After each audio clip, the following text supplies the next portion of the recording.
A fabulous finish from Eala, who's into round 2 in Berlin on her debut. It was 3 a.m. when the fire alarm tore through the hotel hallway, and nobody inside that building knew yet that the woman stumbling out into the cold in her pajamas would, in less than 12 hours, walk onto a grass court in Berlin and dismantle a player who had just won a title days earlier. Nobody knew that. Not the hotel staff scrambling to figure out if this was real or routine. Not the other players shuffling out beside her, half asleep, irritated, confused, phones in hand, slippers half on, trying to process whether they were about to lose their hotel room or just lose an hour of sleep for nothing. Not even Alex herself. Because at that hour, exhaustion doesn't care who you are. It doesn't care that you have a match in the morning. It doesn't care that the player you're about to face has just beaten 2 of the best grass court competitors on tour and is riding the kind of momentum that turns careers around in a single week. All it cares about is that you're awake, you're cold, you're standing outside at 3 a.m. with your heart still racing from the noise, the corridor lights flashing red against the dark, strangers and competitors alike huddled together in the same uncertainty. And somewhere deep down you're already wondering, how am I supposed to do this? 12 hours later, she'd defeat the hottest player in the draw and leave the tennis world asking a completely different question. How did she do it? That question alone is worth sitting with for a second. Because the answer isn't simple and it isn't quick, and it definitely isn't something you'd guess if you only looked at the numbers going into that match. Because here's where the story gets strange. Here's where the numbers stop making sense on paper. Just days before that alarm went off, Alex had walked off a court in straight sets, beaten badly, 6-2, 6-2, by a teenager nobody outside tennis circles had heard of yet. A sharp, embarrassing exit, the kind that doesn't even feel like it belongs to the player it happened to. The kind that makes commentators pause mid-sentence because the scoreline looks like a typo. The kind of loss that doesn't just cost you ranking points. It costs you something quieter, something harder to measure. Confidence, rhythm, the belief that your game is where it needs to be heading into the next tournament. She dropped in the rankings. Not by much. 2 spots. But rankings rarely tell you the real story. And the real story was this. Alex Eala was walking into Berlin not as a favorite, not as a threat, but as a player who had just been exposed on the exact surface she was about to compete on again, with reporters already drafting the narrative of a grass season that was quietly falling apart before it even got going.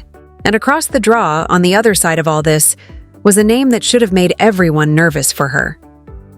Donna Vekić, a player who, just days earlier, had done something remarkable.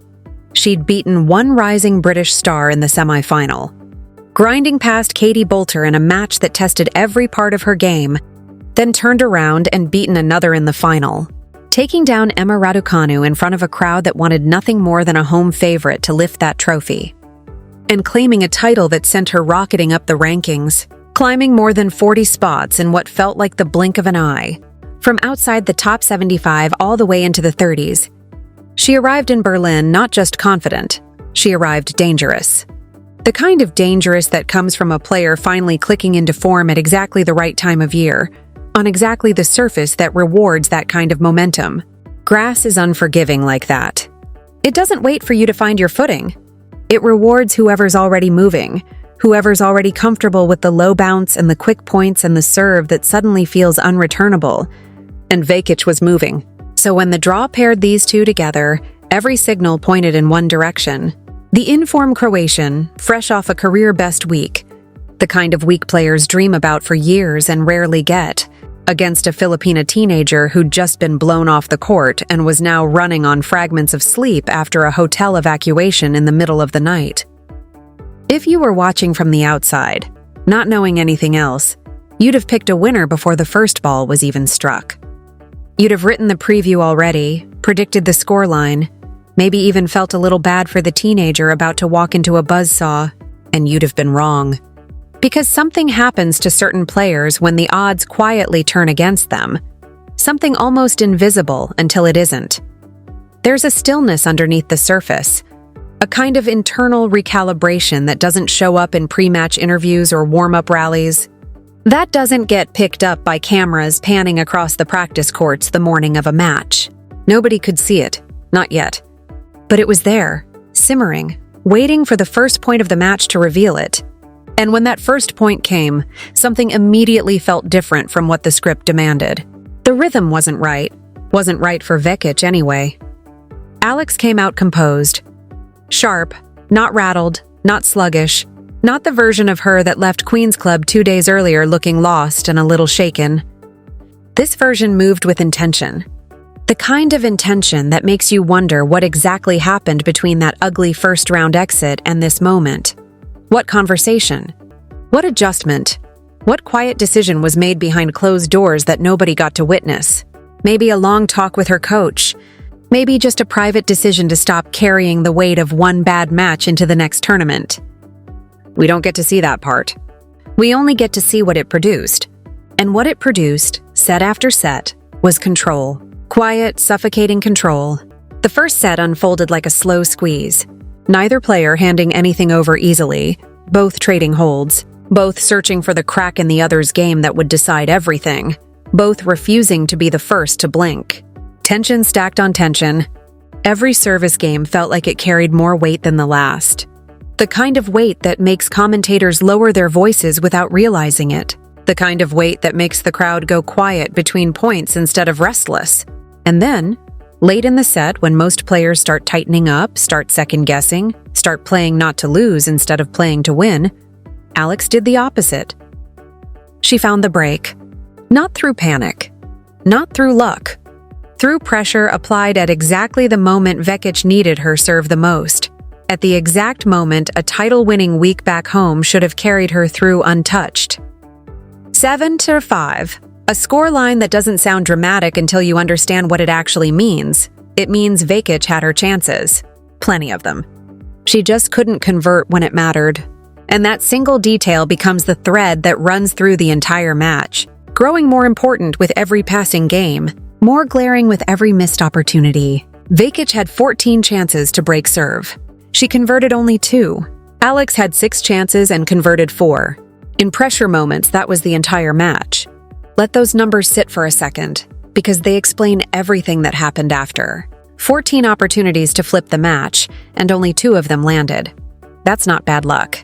That's a player who keeps finding the door but can't quite turn the handle, over and over, until the weight of all those missed chances starts pressing down in a way that's almost impossible to shake off mid-match. In a way that starts living in the legs and the shoulders, even if the mind refuses to admit it. And Alex felt that shift. You could see it in how the second set played out. Not slower, not more cautious, but more controlled. Like she already knew something Vekić hadn't fully accepted yet. That this match wasn't slipping away from her. It was already gone. Another break. Another closeout. 6-4. Match over. But here's the part that makes this result feel less like a single afternoon and more like the latest chapter in something bigger. This wasn't the first time these two had stood across the net from each other. Not even close. Earlier in the year in Auckland, at the ASB Classic, the same outcome. A win that at the time looked like just another result in a long season.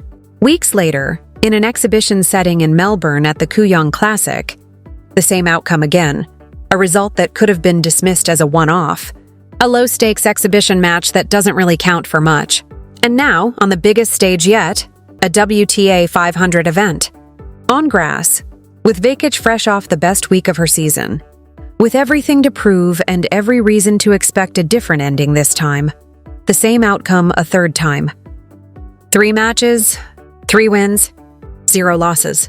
A perfect record that starts to look less like coincidence and more like something psychological. Something that lives rent-free in an opponent's head the moment they see the draw and realize who they've been paired against again. Something that follows a player into the locker room and sits there quietly while she tapes her racket and laces her shoes. Because tennis isn't only physical. Anyone who's watched the sport closely knows that the real battles often happen somewhere quieter. In the space between points. In the half-second hesitation before a big second serve. In the way a player's shoulders drop just slightly after missing a break point they were sure they'd convert. In the tiny flicker of doubt that creeps in during a changeover when the scoreboard isn't going your way against someone you've never beaten. And when one player keeps losing to the same opponent, match after match, format after format, surface after surface, something starts to shift in how they approach that matchup. Something starts to shift in how they approach that matchup. The confidence that should be there from a title-winning week back home doesn't always travel with you onto the court against someone who's already beaten you 3 times running. No matter how good your form looked 72 hours earlier, it's not visible in the data, not really, but it's there, hovering, waiting to surface the moment things get tight, the moment a few breakpoints slip away, the moment the body says yes, but something underneath says here we go again. Not this match, too.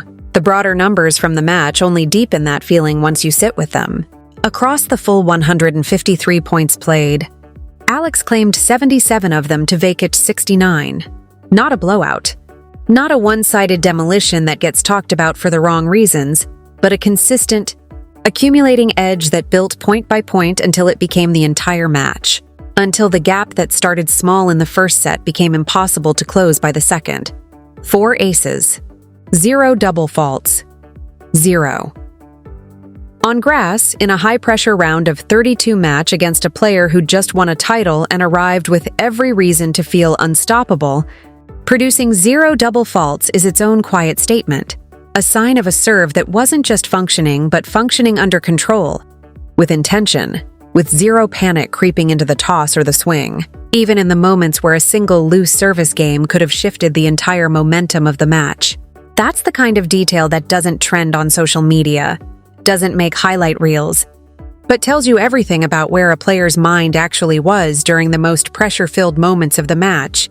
The moments that don't show up in a final scoreline but decide it anyway. And then there's the part of this story that almost nobody talks about until you stop and actually think about what it represents: the timing. Imagine being yanked out of bed in the middle of the night, alarms screaming through the hallway, your body flooding with adrenaline you didn't ask for, standing outside in the dark not knowing if it's a real emergency or a false alarm, surrounded by other players experiencing the exact same disruption, some half laughing it off, others visibly annoyed, all of them aware that tomorrow's matches don't care how tonight went. And then somehow, hours later, being expected to walk onto a court and perform at the highest level of your sport.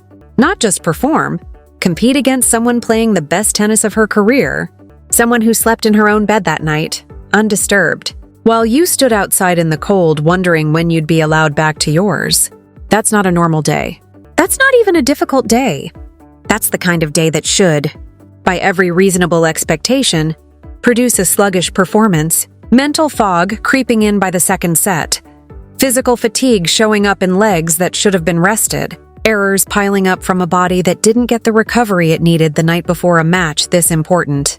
Instead, what showed up on court was control. Precision.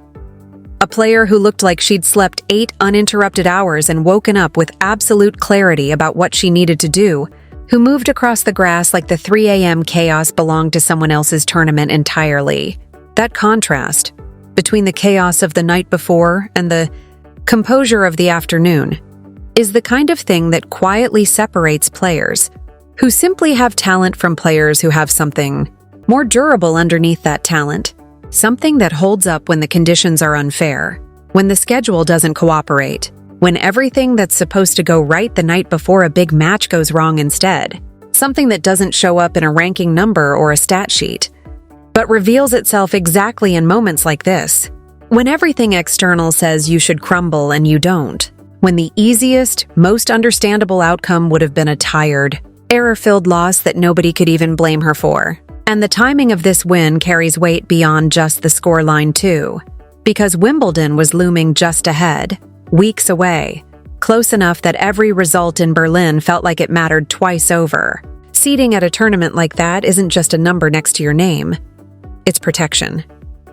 It's the difference between facing a manageable path through the early rounds, the kind that lets a player build momentum and find her rhythm gradually, or running straight into a top-tier opponent in round 1 on a surface where momentum and confidence compound quickly, where one bad early match against a dangerous unseeded player can end a tournament before it really begins.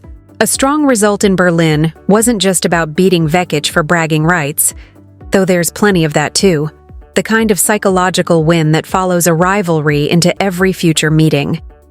It was about building the kind of grass court resume that locks in a seed, that earns a cushion, that turns a potentially brutal draw into something survivable. Something that gives a young player room to grow into the tournament, instead of being thrown into the deep end against someone who's already won 3 matches that fortnight. Every match in Berlin carried that subtext underneath it, even if it was never said out loud during the match itself, even if the only thing visible to the crowd was a scoreline and a handshake at the net. So when you step back and look at everything stacked together, the brutal first-round exit days earlier that nobody saw coming, the ranking dip that followed it, the 3 a.m. fire alarm, and the sleep it stole from a player who needed every hour she could get, the opponent across the net riding the highest confidence of her season after dismantling 2 dangerous, in-form rivals in a row, the early tightness of a first set that needed a late break just to escape at 7-5, the glaring imbalance in breakpoint conversions that reveals exactly how the pressure moments were won and lost, the 0 double faults that hint at a mind fully locked in despite every external reason it shouldn't have been.